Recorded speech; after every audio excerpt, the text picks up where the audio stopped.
Hello and welcome to another of our shorter episodes in our dive into the Grimm fairy tales. So like one of the previous short ones, this one I couldn't find hardly any history on, even worse than the other one. But this one was first published in the first edition of the Children's and Household Tales by the Brothers Grimm in 1812, but was subsequently scrapped completely by the time the next edition rolled around in 1819. The reasons for this, I'm not quite sure whether it was too short, or it was just used as filler and it didn't need it anymore, or it was a bit too on the nose, although with some of the other fairy tales, I don't think that was the reason. Some of them get a lot worse than this one. But from what I can find for the history of this tale is that Jacob Grimm found this tale and translated it from the original tale, which came from Scotland and was a song sung by children at the time.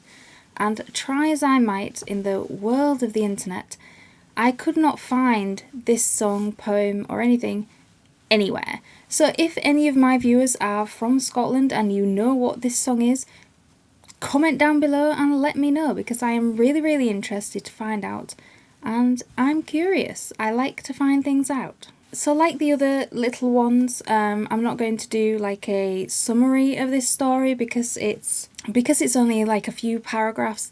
I'm just going to read it out. So without further ado, let's turn those pages. There was once a little girl who had 3 brothers, and the boys meant the world to her mother. Yet the little girl was always neglected, treated badly, and forced to go out early in the morning every day to dig up peat from the dry ground on the heath, which they used for making fires and cooking. To top it all off, she was given an old blunt shovel to perform this nasty work. But the little girl had an admirer who was an elf and lived in a hill near her mother's house.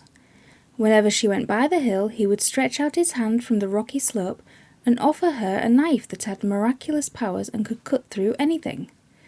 She used this knife to cut out the peat and would finish her work quickly. Then she would return home happily with the necessary load, and when she walked by the rocky slope she would knock twice, and the hand would reach out and take back the knife. When the mother noticed how swiftly and easily she came back home with the peat, she told the girl's brothers that there must be someone helping her, otherwise it would be impossible for her to complete the work so fast. So the brothers crept after her and watched her receive the magic knife. They overtook her and forced her to give it to them.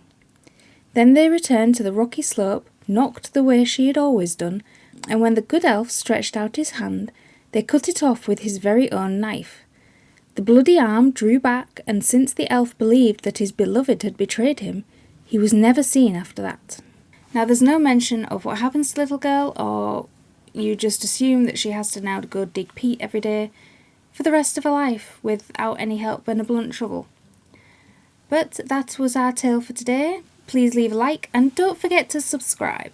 And as I mentioned, if you do know what song this originated from, please either type it down below or link it down below, and I will be forever grateful.